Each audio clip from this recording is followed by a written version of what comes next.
Hi hello ನಮಸ್ಕಾರ ಸ್ನೇಹಿತರೆ. ಕೊನೆಗೂ ಇಲ್ಲಿ ಯುವಿಯ ಸಾಕ್ಷಿ ಮುಂದೆ ಹಾಗೆ ಅದಕ್ಕೆ ಮುಂದೆ ಇಬ್ಬರ ಮುಂದೆ ಕೂಡ ಬಯಲಾಗೋಯ್ತಾ ಏನಾಯ್ತು ಏನ್ ಕತೆ ಇದು ಎಲ್ಲವನ್ನ ಕೂಡ ತಿಳ್ಕೋಬೇಕು ಅಂದ್ರೆ ಇಲ್ಲಿ ನಮ್ಮ ಈ ಚಾನಲ್ನ ಸಬ್ಸ್ಕ್ರೈಬ್ ಮಾಡಿ ಹಾಗೆ ಒಂದು ವಿಡಿಯೋವನ್ನ ಪೂರ್ತಿಯಾಗಿ ನೋಡೋದನ್ನ ಯಾವುದೇ ಕಾರಣಕ್ಕೂ ಕೂಡ ಮರಿಬೇಡಿ. ಇಲ್ಲಿ ಈ ರಾಜು ಸಾಕ್ಷಿಗೋಸ್ಕರ ವೇಟ್ ಮಾಡ್ತಾ ಇದ್ರೆ ಅಲ್ಲಿ ಅದಿತಿ ಯುವಿಗೋಸ್ಕರ ಕಾರಲ್ಲಿ ಹೋಗ್ತಿದ್ದಾಳೆ. ಕಾರಲ್ಲಿ ಹೋಗ್ಬೇಕಾದ್ರೆ ಅನ್ಕೋತಿದ್ದಾಳೆ, ಏನಿದು ಕಾರಲ್ಲಿ ಹೋಗ್ತಾ ಇದ್ದೀನಿ, ಒಮ್ಮೆ ಕೂಡ ಯುವಿ ಕಾಲ್ ಮಾಡ್ಲಿಲ್ವಲ್ಲ, ನಾನು ಅಷ್ಟೆಲ್ಲ ಬೇಜಾರು ಮಾಡ್ಕೊಂಡಿದ್ದೆ, ಜೊತೆಗೆ ನಾನೇ ಕಾಲ್ ಮಾಡಿದ್ದೆ ಆನಿವರ್ಸರಿ ವಿಶ್ ಮಾಡೋಕೆ, ಆಗ್ಲೂ ಕೂಡ ವಿಶ್ ಮಾಡಿದೆ, ಬ್ಯುಸಿ ಇದ್ದೀನಿ ಅಂತ ಹೇಳಿ ಈ ರೀತಿ ಸರ್ಪ್ರೈಸ್ ಪ್ಲಾನ್ ಮಾಡಿದ್ದಾನೆ, ಆದ್ರೂ ಕೂಡ ಬರ್ತಿದ್ಯಾ ಅಂತ ಒಂದು ಕಾಲ್ ಮಾಡಬಹುದಿತ್ತಲ್ವಾ ಅಂತ ಹೇಳಿ ಅನ್ಕೋತಾರೆ. ಇದರಿಂದಾಗಿ ಏನ್ ಮಾಡೋದು ಅಂತ ಹೇಳಿ ಅದಿತಿ ಗೊತ್ತಾಗೋದಿಲ್ಲ. ನಾನೇ ಕಾಲ್ ಮಾಡೋಣ ಅನ್ಕೊಂಡಿದ್ದೆ, ಇಲ್ಲಿ ಸಾಕ್ಷಿ ಬದಲಾಗಿ ಅದಿತಿ ಕಾಲ್ ಮಾಡ್ತಿದ್ದಾರೆ. ಇತ್ತ ಕಡೆ ಯುವಿ ಅನ್ಕೋತಾರೆ ಸಾಕ್ಷಿ ಕಾಲ್ ಮಾಡಬಹುದು ಅಂತ, ಬಟ್ ಅದಕ್ಕೆ ಬದಲಾಗಿ ಅದಿತಿ ಕಾಲ್ ಮಾಡಿದ್ದೆ. ಏನಿದಪ್ಪ, ನಾನು ಸಾಕ್ಷಿಗೋಸ್ಕರ ವೇಟ್ ಮಾಡ್ತಾ ಇದ್ರೆ ಈ ಅದಿತಿ ಕಾಲ್ ಮಾಡ್ತಿದ್ದಾಳಲ್ಲ, ದುಡ್ಡಿಗೋಸ್ಕರ ಇವಳು ಹಿಂದೆ ಬಿದ್ರೆ ಇವಳು ಒಳ್ಳೆ ಪಾಗಲ್ ಪ್ರೇಮಿ ತರ ನನ್ನ ಹಿಂದೆ ಬಿದ್ದಾಳೆ, ನಿಜಕ್ಕೂ ಇವಳೇನು ಬೇಕು ಅಂತ ಓವರ್ ಪ್ರೀತಿ ಜಾಸ್ತಿ ಆಗಿ ಕಾಲ್ ಮಾಡ್ತಾಳು ಅಥವಾ ನನ್ನ ಮೇಲೆ ಅನುಮಾನ ಬಂದು ಕಾಲ್ ಮಾಡ್ತಾಳೋ ಒಂದು ಕೂಡ ಗೊತ್ತಾಗೋದಿಲ್ವಲ್ಲ ಅಂತ ಅನ್ಕೊಂಡಿದ್ದೆ. ಕಾಲನ್ನು ಕಟ್ ಮಾಡಿಬಿಡ್ತಾರೆ. ಏನಿದು ಕಾಲ್ ಕಟ್ ಮಾಡ್ತಿದ್ದಾನಲ್ಲ ಯುವಿನ್, ನನಗೋಸ್ಕರ ಕಾರ್ ಕಳಿಸಿ ಸರ್ಪ್ರೈಸ್ ಪ್ಲಾನ್ ಮಾಡಿ ಈ ರೀತಿ ಯಾಕೆ ಕಾಲ್ ಕಟ್ ಮಾಡ್ತಿದ್ದಾನೆ ಅಂತ ಅನ್ಕೊಂಡು ತುಂಬಾನೇ ಡಿಸ್ಟರ್ಬ್ ಆಗ್ತಾಳೆ ಅದಿತಿ. ತದನಂತರ ಅನ್ಕೋತಾಳೆ, ನಾನು ನೇರವಾಗಿ ಹೋದ್ರೆ ಮಾತ್ರನೇ ಅವನಿಗೆ ಸರ್ಪ್ರೈಸ್ ಆಗುತ್ತೆ, ಅದೇ ಕಾರಣಕ್ಕೋಸ್ಕರನೇ ಅವನು ಆ ರೀತಿ ಮಾಡ್ತಿರ್ಬೋದು, ನೇರವಾಗಿ ಮಾತಾಡಬೇಕು, ನೇರವಾಗಿ ನೋಡಬೇಕು ಅಂತ ಅನ್ಕೊಂಡಿರ್ಬೋದು, ಅದೇ ಕಾರಣಕ್ಕೆ ರಿಸೀವ್ ಮಾಡ್ತಿಲ್ವೇನೋ, ಕಟ್ ಮಾಡ್ತಿರ್ಬಹುದೇನೋ ಅಂತ ಅದಿತಿ ಸಮಾಧಾನ ಮಾಡ್ಕೋತಾರೆ. ಎತ್ತ ಕಡೆ ಸಾಕ್ಷಿ ಕಾಲ್ ಮಾಡಿದಾಳೆ ರಾಜುಗೆ. ರಾಜು ಅವರೇ, ನೀವು ಕಳಿಸಿರೋ ಕ್ಯಾಬ್ ಇನ್ನೂ ಕೂಡ ಬಂದಿಲ್ಲ ಅಂತ ಹೇಳಿದಾಗ, ಬಂದಿಲ್ವಾ, ಇಷ್ಟೊತ್ತು ಆಲ್ರೆಡಿ ಬರಬೇಕಾಗುತ್ತಲ್ಲ, ಬರುತ್ತೆ ಅನ್ಸುತ್ತೆ ಅಂದಾಗ, ಪರವಾಗಿಲ್ಲ ಬಿಡಿ, ನಾನು ಲೇಟ್ ಆಗುತ್ತೆ, ಕ್ಯಾಬ್ ಬುಕ್ ಮಾಡಿಕೊಂಡೆ ಬರ್ತೀನಿ, ಲೊಕೇಶನ್ ಕಳಿಸಿ ಅಂತಾರೆ. ಬೇಡ ಖಂಡಿತವಾಗ್ಲೂ ಬೇಡ, ನಾನು ಕಾರ್ ಕಳಿಸಿದ್ದೀನಿ ಬರುತ್ತೆ ಅಂತಾನೆ ಹೇಳ್ತಾರೆ. ಪರವಾಗಿಲ್ಲ ಲೊಕೇಶನ್ ಕಳಿಸಿ ಅಂತ ಹೇಳಿ ಕಾಲ್ ಕಟ್ ಮಾಡ್ತಾರೆ. ಅದ ಕಡೆ ಪಚ್ಚುಗೆ ಕಾಲ್ ಮಾಡೋದಕ್ಕೆ ಟ್ರೈ ಮಾಡ್ತಾರೆ ರಾಜು, ಬಿಕಾಸ್ ಇನ್ನು ಯಾಕೆ ಕಾರ್ ಕಳಿಸಿಲ್ಲ, ಇನ್ನೂ ಹೋಗಿಲ್ವಂತಲ್ಲ ಅಂತ ಹೇಳಿ ಕೇಳೋದಕ್ಕೆ. ಆದರೆ ಪಚ್ಚು ಕಾಲ್ ರಿಸೀವ್ ಮಾಡೋದಿಲ್ಲ. ಹಾಗಾಗಿ ಅವ್ನು ಮಾಡೋ ಎಡವಟ್ ಒಂದೆಂದಲ್ಲ, ಯಾವ ಅಡ್ರೆಸ್ ಕಳಿಸು ಅಂದರೆ ಇನ್ಯಾವ ಅಡ್ರೆಸ್ ಕಾರ್ ಕಳಿಸಿದ್ನೋ ಏನು, ಈಗೇನಾದರೂ ನಾನು ಕಾರೂ ಹೋಗಿಲ್ಲ ಅಡ್ರೆಸ್ಸು ಕಳಿಸಿಲ್ಲ ಅಂದರೆ ಸಾಕ್ಷಿ ಬೇಜಾರು ಮಾಡ್ಕೋಬಹುದು.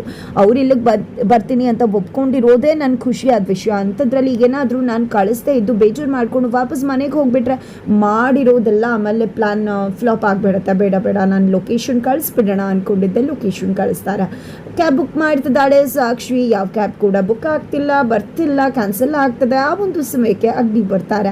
ಅಗ್ನಿ ಬಂದಿದ್ದೆ, ನೀವು ಎಲ್ಲೋ ಹೋಗಬೇಕು ಅಂತ ಹೇಳಿದ್ರಲ್ವ, ನಾನು ಡ್ರಾಪ್ ಮಾಡ್ತೀನಿ ಬನ್ನಿ ಅಂದಾಗ, ಪರವಾಗಿಲ್ಲ ಕ್ಯಾಬ್ ಬುಕ್ ಮಾಡಿದ್ದೀನಿ ಅಂತಾರೆ. ಪರವಾಗಿಲ್ಲ ಕಣ್ರಿ, ಲೇಟ್ ಆಗುತ್ತೆ, ಆಮೇಲೆ ಲೇಟ್ ಆದರೆ ತೊಂದರೆ ಆಗತ್ತೆ, ಆಮೇಲೆ ನಮ್ಮ ಕಂಪ್ನಿಗೆ ಪ್ರಾಬ್ಲಮ್ ಆಗೋದು, ನಮ್ಮ ಕಂಪ್ನಿ ಒಳ್ಳೇದನ್ನು ಯೋಚನೆ ಮಾಡೇನೆ ನಾನು ನಿಮ್ಮನ್ನ ಕರ್ಕೊಂಡು ಹೋಗ್ತೀನಿ ಅಂದದ್ದು ಅಂದಾಗ, ಏನೋ ನನ್ನ ಕರ್ಕೊಂಡು ಹೋಗೋದ್ರಿಂದ ನಿಮ್ಮ ಕಂಪ್ನಿಗೆ ಒಳ್ಳೇದಾಗತ್ತೆ ಅಂತ ಸಾಕ್ಷಿ ಕೇಳಿದ್ದಕ್ಕೆ, ಹೌದಲ್ವೇನ್ರಿ, ನೀವೀಗ ಕ್ಯಾಬ್ ಬುಕ್ ಮಾಡೋದು ಲೇಟ್ ಆಗಿ, ನೀವು ಡಿನ್ನರ್ಗೆ ಹೋಗೋದು ಲೇಟ್ ಆಗಿ, ಡಿನ್ನರ್ ಮುಗಿಸ್ಕೊಂಡು ಮನೆಗೆ ಹೋಗೋದು ಲೇಟ್ ಆಗಿ, ನಿದ್ರೆ ಮಾಡೋದು ಕಡಿಮೆ ಆಗಿ, ಆಮೇಲೆ ಕೆಲ್ಸಕ್ಕೆ ಬರೋದು ಲೇಟ್ ಆಗಿ ಮಾಡೋದ್ರಿಂದ ಕಂಪ್ನಿಗೆ ತೊಂದರೆ ಆಗತ್ತಲ್ವಾ, ಅದೇ ಕಾರಣಕ್ಕೋಸ್ಕರನೇ ನಾನು ನಿಮ್ಮನ್ನ ಕರ್ಕೊಂಡು ಹೋಗ್ತೀನಿ ಅಂತಿರೋದು, ಬನ್ನಿ ಅಂತ ಹೇಳ್ತಾರೆ. ಇಲ್ಲ ಸರ್ ಕ್ಯಾಬ್ ಬುಕ್ ಆಯಿತು ಅಂದಾಗ, ಕ್ಯಾಬ್ ಬುಕ್ ಆಯ್ತಾ ಕೊಡಿ ಇಲ್ಲಿ ಅಂತ ಹೇಳಿ ಕ್ಯಾನ್ಸಲ್ ಮಾಡಿ, ಈಗ ಕ್ಯಾಬ್ ಕ್ಯಾನ್ಸಲ್ ಆಗಿದೆ ಬನ್ನಿ ಅಂತ ಹೇಳಿ ಕಾರಲ್ಲಿ ಕೂರಿಸ್ಕೋತಾರೆ.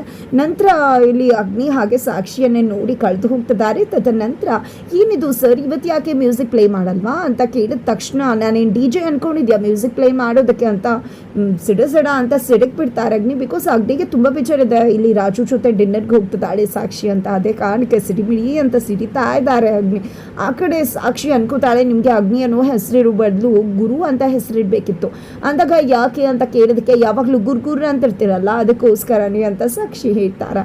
ತದನಂತರ ಆಯ್ತ ಕಡೆ ನಿಕ್ಕಿ ಮತ್ತು ಮನೀಶ್ ಇಬ್ರು ಕೂಡ ಅಗ್ನಿ ಕಾಲ್ ಮಾಡ್ತಿದ್ದಾರೆ, ಬಟ್ ಕಾಲ್ ಪಿಕ್ ಮಾಡ್ತಿಲ್ಲ. ಎಲ್ಲಿಂದ ಮನೀಶ್ ಕಾಲ್ ಪಿಕ್ ಮಾಡ್ತಾರೆ ಬ್ರೋ, ಖಂಡಿತ ಅಗ್ನಿ ಬ್ರೋ ಕಾಲ್ ಪಿಕ್ ಮಾಡೋದಿಲ್ಲ, ಸಾಕ್ಷಿ ಜೊತೆ ಇರಬೇಕಾದ್ರೆ ಅವ್ನು ಯಾರು ಕಾಲು ಕೂಡ ಪಿಕ್ ಮಾಡೋದಿಲ್ಲ ಅಂತ ಹೇಳಿ ಮಾತಾಡ್ಕೊತಿರ್ತಾರೆ. ಅದೇ ಟೈಮ್ಗೆ ಮಲ್ಲಿಕಾ ಬರ್ತಾರೆ. ಇಬ್ರು ಕೂಡ ಏನು ಮಾಡ್ತಿದ್ರ ಅಂದಾಗ, ಅಗ್ನಿ ಬ್ರೋ ಸಾಕ್ಷಿ ಜೊತೆ ಇದ್ದಾನೆ, ಹಾಗಾಗಿ ಕಾಲ್ ಪಿಕ್ ಮಾಡ್ತಾ ಇಲ್ಲ ಅಂತ ಮಾತಾಡ್ತಿದ್ವಿ ಅಂದಾಗ, ನಿಮ್ಮಿಬ್ರಿಗೂ ಅವನದೇ ಚಿಂತೆ ಅಲ್ವಾ, ಯಾವಾಗಲೂ ಅದನ್ನೇ ಮಾತಾಡ್ತಾ ಇರಿ, ಸುಮ್ಮನೆ ಆ ಸಾಕ್ಷಿ ಅಂತ ನನ್ನ ತಲೆ ಕೆಡಿಸ್ತೀರ ಅಷ್ಟೇ, ಮೊದಲು ನಿಮ್ಮ ಲೈಫ್ ಬಗ್ಗೆ ಯೋಚನೆ ಮಾಡಿ ಅಂತ ಹೇಳಿ ಬೈದು ಹೋಗ್ಬಿಡ್ತಾರೆ. ಇತ್ತ ಕಡೆ ಮನೀಷ ಸಾಕ್ಷಿ ಅಂತೂ ನಂಗೆ ತುಂಬ ಅಂದರೆ ತುಂಬ ಇರಿಟೇಷನ್ ಕೊಡ್ತಿದ್ದಾಳೆ. ಈಗ ಆ ಅಗ್ನಿ ಜೊತೆ ಸೇರಿಕೊಂಡು ಮಗದಷ್ಟು ಇರಿಟೇಟ್ ಆಗ್ತದೆ. ನನಗಂತೂ ಆ ಸಾಕ್ಷಿ ಕಂಡ್ರೆ ಆಗೋದಿಲ್ಲ. ಆಫೀಸ್ಗೆ ಹೋದರೆ ಅಲ್ಲೂ ಪ್ರಾಬ್ಲಮ್ ಮಾಡ್ತಾಳೆ, ಇಲ್ಲಿ ನೋಡಿದ್ರೆ ಇಲ್ಲೂ ಇರಿಟೇಷನ್ ಕೊಡ್ತಿದ್ದಾಳೆ ಅಂತ ಮನೀಶ್ ಅನ್ಕೋತಿದ್ದಾಗೆ ಇಷ್ಟಕ್ಕೆ ಅನ್ಕೋತಿದ್ಯಲ್ಲ. ಈಗ ಮಾಮ್ ಸೀರಿಯಸ್ ಆಗಿ ತಗೋತಾ ಇಲ್ಲ. ಏನಾದರೂ ಮಾಮ್ ಸೀರಿಯಸ್ ಆಗಿ ತಗೊಳ್ಳದೆ ಏನೂ ಆಗಲಿಲ್ಲ ಅಂದರೆ ಸೊಸೆಯಾಗಿ ಬಂದರೆ ಏನು ಮಾಡ್ತೀಯ, ಆಮೇಲೆ ಇಲ್ಲೂ ಕೂಡ ಟಾರ್ಚರ್ ಅನುಭವಿಸ್ಬೇಕಾಗತ್ತೆ ಅಂತಿದ್ದಾಗೆ ಇಲ್ಲ ಮಾಮ್ ಸೀರಿಯಸ್ ಆಗಿ ತಗೊಳ್ಳೇಬೇಕು, ಅವಳನ್ನು ಮೊದಲು ಇಲ್ಲಿಂದ ಓಡಿಸ್ಲೇಬೇಕು, ಇಲ್ಲ ಅಂದರೆ ಏನಾದರೂ ಮಾಡಲೇಬೇಕು ಅಂತ ಹೇಳಿ ಮನೀಶ್ ಅನ್ಕೋತಿದ್ದಾರೆ. ಎತ್ತ ಕಡೆ ಸಾಕ್ಷಿ ಮತ್ತು ಅಗ್ನಿ ಇಬ್ಬರು ಕೂಡ ಕಾರಲ್ಲಿ ಹೋಗಬೇಕಾದ್ರೆ ಹಾಗೆ ಇಬ್ಬರು ಕೂಡ ಕೋಳಿ ಜಗಳವನ್ನು ಮಾಡ್ಕೋತಾರೆ. ತದನಂತರ ನಿನಗೆ ನಾನು ಒಂದು ಪ್ರಶ್ನೆ ಕೇಳಲ್ಲ ಅಂದಾಗ ಕೇಳಿ ಸರ್ ಅಂದಾಗ, ರಾಜು ನಿನಗೆ ಡಿನ್ನರ್ಗೆ ಹೋಗ್ತಿದ್ಯಲ್ಲ ಎಷ್ಟು ದಿನದಿಂದ ಪರಿಚಯ, ತುಂಬಾ ಫ್ರೆಂಡಾ ಅಂದಾಗ ಆ ರೀತಿ ಏನಿಲ್ಲ ಅಪ್ಪ ಗೊತ್ತು ಅಷ್ಟೇ ಅಂತ ಹೇಳ್ತಾರೆ. ಗೊತ್ತು ಅಂದರೆ ಕಾಲೇಜಿಂದ ಫ್ರೆಂಡಾ, ಲಾಸ್ಟ್ ಕೆಲಸ ಮಾಡ್ತಿದ್ದೆಲ್ಲ ಕಂಪ್ನಿಯಿಂದ ಫ್ರೆಂಡಾ ಅಂದಾಗ ಅದು ಇದು ಏನೂ ಇಲ್ಲ, ಗೊತ್ತು ಜಸ್ಟ್ ಫ್ರೆಂಡ್ ಅಷ್ಟೇ ಅಂದಾಗ ಫ್ರೆಂಡು ಅದಕ್ಕಿಂತ ಜಾಸ್ತಿ ಇದೆಯೋ ಅಂತ ಕೇಳಿದಾಗ ಏನು ಸರ್ ಮಾತಾಡ್ತಿದ್ರಾ ನೀವು, ಸುಮ್ಮನೆ ಆಗಿದ್ದೇ ಹೇಳ್ತಾ ಇದ್ದೀನಿ ಜಸ್ಟ್ ಫ್ರೆಂಡ್ ಅಂತ, ಅದನ್ನು ಬಿಟ್ಟು ಈ ರೀತಿ ತಲೆ ತಿಂತಿದ್ರಲ್ಲ ನೀವು, ಅವ್ರು ನನಗೆ ಜಸ್ಟ್ ಫ್ರೆಂಡ್ ಮಾತ್ರನೇ, ಯಾಕೆ ಇಷ್ಟೆಲ್ಲ ಕೇಳ್ತಾ ಇದ್ದೀರಾ ಪ್ರಶ್ನೆನ ಅಂತ ಹೇಳಿ ಸಾಕ್ಷಿ ಕೇಳಿದಾಗ ಅದೇ ರಿಲೇಷನ್ಶಿಪ್ಪಲ್ಲಿದ್ದು ಅದರಿಂದ ಕಂಪ್ನಿ ಪ್ರಾಬ್ಲಮ್ ಆದರೆ ಅಂತ ಅಂದಾಗ ಸುಮ್ಮನೆ ಏನೇನೋ ಮಾತಾಡಬೇಡಿ ಸರ್, ರಿಲೇಷನ್ಶಿಪ್ಪು ಇಲ್ಲ ಏನೂ ಇಲ್ಲ, ಇಲ್ಲೇ ಕಾಡಿ ನಿಲ್ಲಿಸಿ ನಾನು ಬೇರೆ ಕ್ಯಾಬ್ ಬುಕ್ ಮಾಡ್ಕೊಂಡು ಹೋಗ್ತೀನಿ ಅಂದಾಗ ಬೇಡ ಬೇಡ ನಾನೇ ಡ್ರಾಪ್ ಮಾಡ್ತೀನಿ ನಿಮ್ಮ ನಾಳೆಗೆ ಅಂತ ಹೇಳಿ ಅಗ್ನಿ ಸೈಲೆಂಟಾಗಿ ಸಾಕ್ಷಿಯನ್ನು ಕರ್ಕೊಂಡು ಹೋಗ್ತಾರೆ. ತದನಂತರ ಅತ್ತ ಕಡೆ ಪಚ್ಚು ರಿಟರ್ನ್ ಕಾಲ್ ಮಾಡ್ತಿದ್ದಾರೆ. ಇಲ್ಲಿ ಯುವಿಗೆ ಕಾಲ್ ಮಾಡ್ತಿದ್ದಾಗೇ ಇಲ್ಲಿ ಯುವಿ ಏನಿದು ಪಚ್ಚು ಆಗಿಂದ ಕಾಲ್ ಮಾಡ್ತಿದ್ದೇನೆ, ನಿನ್ನ ಗಾಡಿ ಕಳಿಸು ಅಂದರೆ ಸಾಕ್ಷಿ ಗಾಡಿ ಕಳ್ಸೋಕ್ಕಾಗಿಲ್ವ ನಿನಗೆ ಅಂದಾಗ ಏನು ಮಾತಾಡ್ತಿದ್ಯಾ ಯುವಿ ನೀನು, ನಿನಗೆ ಅದಿತಿ ಮೇಲೆ ಕೂಡ ಲವ್ ಆಗಿದೆ ಅನಿಸುತ್ತೆ, ಅದಕ್ಕೋಸ್ಕರನೇ ಈ ರೀತಿ ಮಾತಾಡ್ತಿದ್ಯಾ ಅನಿಸುತ್ತೆ, ಯಾಕೆ ಯಾವಾಗಲೂ ಸಾಕ್ಷಿ ಅಂತೀಯ, ಅದಿತಿಗೆ ತಾನೇ ನಿನ್ನ ಕಾರನ್ನು ಕಳಿಸು ಅಂತ ಹೇಳಿದ್ದು, ನೀನು ಹೇಳಿದಾಗೆ ಅದಿತಿ ಮನೆ ಅಡ್ರೆಸ್ಗೆ ನಾನು ಕಾರ್ ಕಳಿಸಿದ್ದೀನಿ ಅಂತ ಹೇಳಿ ಹೇಳಿದಾಗ ಏನು ಮಾತಾಡ್ತಿದ್ಯಾ ನೀನು, ನಾನು ಅದಿತಿ ಮನೆಗೆ ಅಡ್ರೆಸ್ಗೆ ಕಾರ್ ಕಳಿಸು ಅಂತ ಹೇಳಿದ್ನ ಅಂದಾಗ ಅದೇ ಲೊಕೇಶನ್ ತಾನೇ ನೀನು ಕಳಿಸಿದ್ದು ಅಂತ ಹೇಳ್ತಾರೆ. ಬಿಕಾಸ್ ಲೊಕೇಶನ್ ಶೇರ್ ಮಾಡಿದಾಗ ಇಲ್ಲಿ ಯುವಿ ನೋಡಿದೆ ಅದನ್ನು ಡೈರೆಕ್ಟಾಗಿ ಪಚ್ಚು ಕಳಿಸ್ತಾರೆ. ಪಚ್ಚು ಲೊಕೇಶನ್ ನೋಡಿದಾಗ ಏನಿದು ಸಾಕ್ಷಿ ಅಂದು ಅದಿತಿ ಕಳಿಸಿದಾನಲ್ಲ ಅಂತ ಅನ್ಕೋತಾರೆ. ಅಷ್ಟರಲ್ಲಿ ಹುಡುಗಿ ಫ್ರೆಂಡ್ ಬಂದಿದೆ, ಏನು ಯೋಚನೆ ಮಾಡ್ತಿದ್ಯಾ ಅಂದಾಗ ಇಲ್ಲಿ ಯುವಿ ಸಾಕ್ಷಿ ಕಳಿಸ್ತೀನಿ, ಸಾಕ್ಷಿಗೆ ಸರ್ಪ್ರೈಸ್ ಮಾಡಬೇಕು ಅಂತ ಅಂದ್ಕೊಂಡು ಸಾಕ್ಷಿ ಅಡ್ರೆಸ್ಗೆ ಕಾರ್ ಕಳಿಸು ಅಂತ ಹೇಳಿ ಅದಿತಿ ಮನೆ ಅಡ್ರೆಸ್ ಕಳಿಸಿದ್ದಾನೆ ಅಂದಾಗ ಅವನಿಗೆ ಸಾಕ್ಷಿ ಹುಚ್ಚಿಡ್ತದೆ.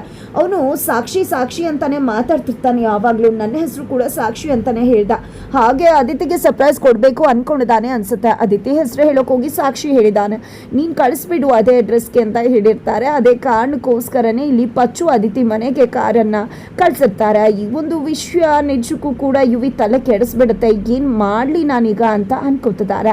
ಅದ ಕಡೆ ಕೊನೆಗೂ ಕೂಡ ಅದಿತಿ ಕಾರಲ್ಲಿ ಎಂಟ್ರಿ ಕೊಡ್ತಾಳೆ. ಯಾರು ಬಂದರು ಅಂತ ನೋಡ್ತಿದ್ದಾಗೆ ಅದಿತಿ ಬಂದ ತಕ್ಷಣ ತಲೆ ಕೆಟ್ಟು ಹೋಗ್ಬಿಡತ್ತೆ.